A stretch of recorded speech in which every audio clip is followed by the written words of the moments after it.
भाजपा वाले कौन सर्टिफिकेट बांटने वाले होते हैं हिंदू विरोधी हैं। देश का संविधान बचाना है, बाबा साहब अम्बेडकर के संविधान को बचाना है। एक तरफ वो लोग हैं जो कहते हैं 400 पार करो देश संविधान खत्म कर, संविधान खत्म तो देश संविधान खत्म नहीं होने देंगे हम लोग। हम देश के संविधान को बचाने वाले लोग हैं, लोकतंत्र को बचाने वाले लोग हैं, तो लोकतंत्र बचाना ज़्यादा महत्वपूर्ण। भगवाधारी क्या होता है?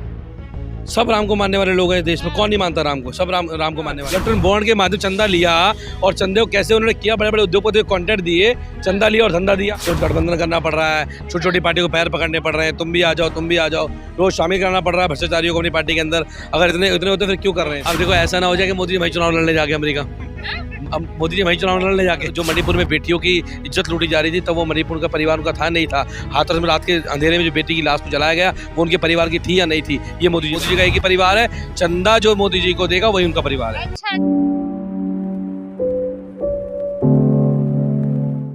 2024 का चुनाव काफी नजदीक आ गया है। चुनाव आयोग ने इसकी तारीखों की घोषणा भी कर दी है। अब देखना यह है कि देश का मुसलमान किसका साथ देता है, गठबंधन का या तो फिर बीजेपी का।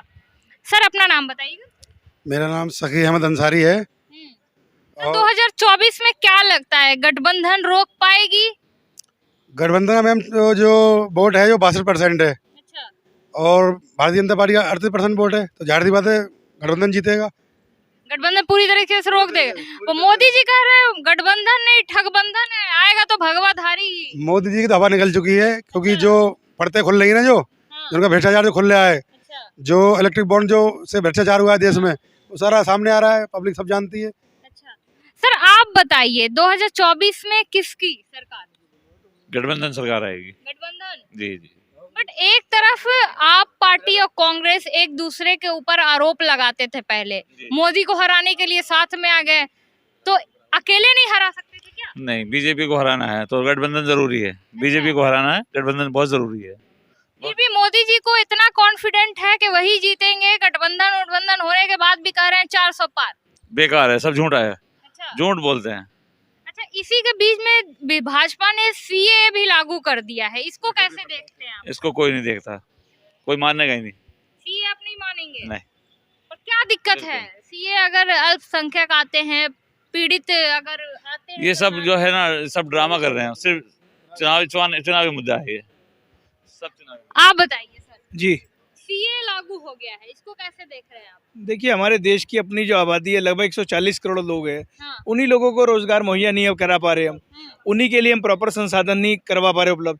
तो हम बाहर के लोगों को नागरिकता देने की जो बात कर रहे हैं, पहले अपने देश के लोगों को तो रोजगार दे लें। अच्छा। अपने देश के अंदर जो जरूरतें हैं, लोगों की बुनियादी सुविधाएं जो चाहिए, पहले उनको वही उपलब्ध करा लें, तब बाहर के लोगों की तो बात की बात है। तो मोदी जी का कहना है कि भैया वो पीड़ित हैं, उनको मुस्लिम देशों में उनको ऊपर कई तरह के जुल्म होते हैं, उनको अपने देश में ला रहे हैं, तो क्या दिक्कत है आपको? देखिए, दिक्कत कोई नहीं है। हाँ। लाने की बात वो एक अलग विषय है, लेकिन आपने जो बात कही ना, उस बारे में मैं बात कर रहा हूँ। सबसे पहले जो अपने देश के लोग हैं, उन लोगों के लिए भी तो उनके लिए सोचना चाहिए। आज जगह जगह देखिए आप, बेरोजगारी किस कदर बढ़ चुकी है।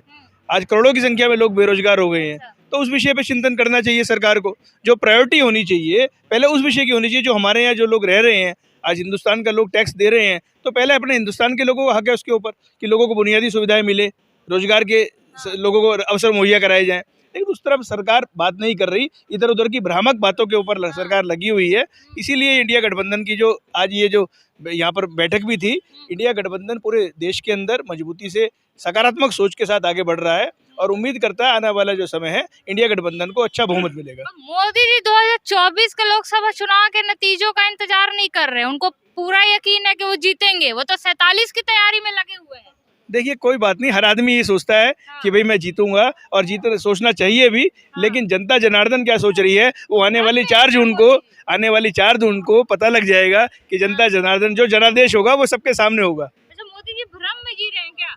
देखिए, आप वो ये तो लग तो यही रहा है। वो किसमें जी रहे हैं सर? वो ईवीएम मशीनों में जी रहे हैं। अच्छा, बट कह रहे वो तो 140 करोड़ की जनता उनका परिवार है।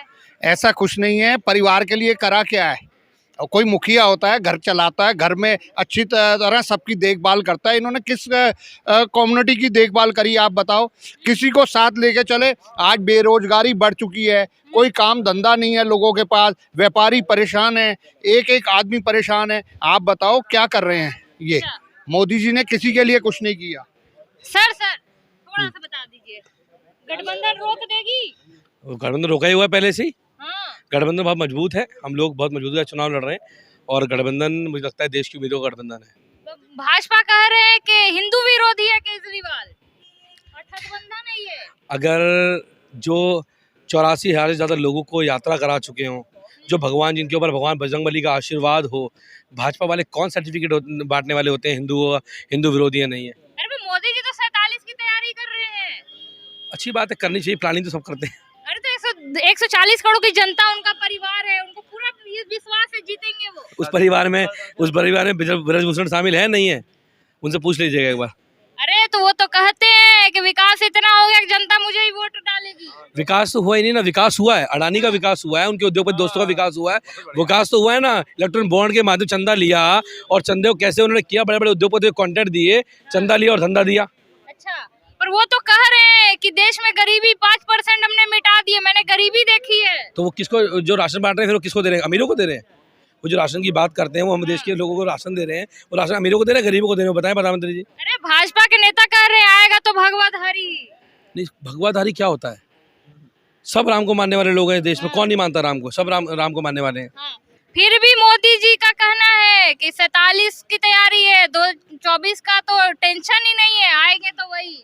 तभी तो वो कभी रोज उन्हें नए नए स्टेटमेंट देने पड़ रहे हैं बेचारों को, रोज गठबंधन करना पड़ रहा है, छोटी छोटी पार्टी को पैर पकड़ने पड़ रहे हैं, तुम भी आ जाओ, तुम भी आ जाओ, रोज शामिल कराना पड़ रहा है भ्रष्टाचारियों को अपनी पार्टी के अंदर। अगर इतने होते फिर क्यों कर रहे हैं सब? अच्छा सर, एक बात बता दीजिए, एक तरफ था कांग्रेस और आप पार्टी एक दूसरे पे आरोप लगाती थी, आज वही बीजेपी को रोकने के लिए एक साथ खड़ी है। बीजेपी को नहीं रोकना है, देश को बचाना है। अच्छा। देश का संविधान बचाना है, हाँ। बाबा साहब अम्बेडकर के संविधान को बचाना है। एक तरफ वो लोग हैं जो कहते हैं 400 पार करो देश संविधान खत्म कर देंगे। अब देखते हैं वो 400 पार होते हैं, देश का संविधान खत्म, तो देश का संविधान खत्म नहीं होने देंगे हम लोग। हम देश के संविधान को बचाने वाले लोग हैं, लोकतंत्र को बचाने वाले लोग हैं, तो लोकतंत्र बचाना ज़्यादा महत्वपूर्ण है। अच्छा सर, देश में सीए लागू हो गया, इसको कैसे देख रहे हैं आप? मुझे लगता है कि भारत के लोगों के लिए। मुझे लगता है पहले अपना हमें घर देखना चाहिए, परिवार देखना चाहिए, उन लोगों को रोजगार मिले, उन लोगों को सहूलियत मिले, उनको घर मिले, मकान मिले। मोदी जी ने कहा था 2022 तक हर व्यक्ति के सर पर छत होगी, वो तो नहीं मिली अभी तक, उनको छत कहाँ से देंगे? मोदी जी ने कहा था कि जो सबको 2 करोड़ रोजगार दूंगा, उनको रोजगार नहीं मिले, बाहर वालों को कहाँ से देंगे? तो पहले उनको रोजगार दे, उसके बाद जो करना करें। भैया मोदी जी कह रहे हैं देश में इतना विकास हो रहा है, विदेश में भी डंका बज रहा है उसका। अच्छी बात है, बजना चाहिए। अभी जनता बता देगी डंका कहाँ बज रहा है, हाँ। जनता बता। पर फिर भी जो बाइडेन से भी ज्यादा फेमस हो रहे हैं मोदी जी। चुनाव कई बल पे तो हो रहे हैं। अब देखो, ऐसा ना हो जाए कि मोदी जी वही चुनाव लड़ने जाके अमेरिका, अब मोदी जी वही चुनाव लड़ने जाके कहाँ? यूएस से अमेरिका इंग्लैंड में चले जाए मोदी जी। अरे भैया, पर भारत की जनता उनका परिवार कह रहे हैं, माँ बेटियां वो जो है आज देश की, उन्होंने मुझे कभी भूखा नहीं सोने दिया। चलिए, सब परिवार है, देश का सब परिवार है, हम भी उस परिवार के हिस्सा हैं। लेकिन मोदी जी के परिवार में वो लोग उनके बारे में बताएं, जो ब्रजभूषण जैसे लोग जो उसके अंदर शामिल हैं, वो उनके परिवार का हिस्सा है नहीं है? वो बताएं, वो परिवार जो मणिपुर में बेटियों की इज्जत लूटी जा रही थी, तब वो मणिपुर का परिवार उनका था नहीं था? हाथरस में रात के अंधेरे में जो बेटी की लाश को जलाया गया, वो उनके परिवार की थी या नहीं थी? ये मोदी जी बताएं। तो मोदी जी का परिवार है कौन? वो जो बेटियां धरने पे बैठी हुई थी, वो बेटियां जो रेसलर थी हमारे देश की, जो सम्मान बढ़ाया था, वो उनके परिवार में थी या नहीं थी? मोदी जी का एक ही परिवार है, चंदा जो मोदी जी को देगा वही उनका परिवार है। अच्छा, चलिए शुक्रिया।